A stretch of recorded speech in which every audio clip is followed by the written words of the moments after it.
நீ முடிவெடுத்துட்டியா? எனக்கு அது மட்டும் தெரிஞ்சா போதும். வீடு, ஊருக்காரங்க யாரோட சர்டிபிகேட்டுமே எனக்கு தேவையில்லை. நீ என்ன சொல்ல வர? கல்யாணம் பண்ணிக்கலாம்னு சொல்றியா இல்ல எங்கேயாவது ஓடி போலான்னு சொல்ல வரியா?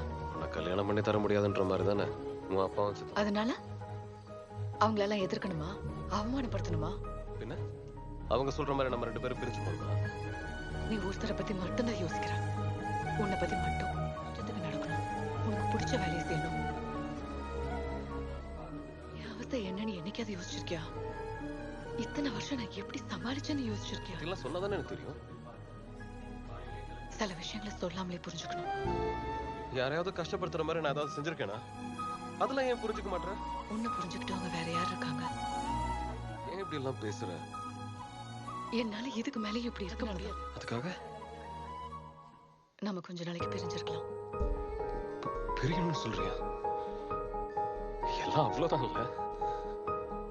இத்தனை வருஷம் காதலிச்சதெல்லாம் ஒண்ணு இல்லாம ஆக்கிட்டல. என்கிட்ட இந்த மாதிரிலாம் பேசாத. எல்லா டென்ஷனையும் தாங்கிக்க என்னால முடியாது. நீ கொஞ்சம் டைம் எடுத்துக்கோ, நல்லா யோசி. இனி நான் என்ன யோசிக்கிறது?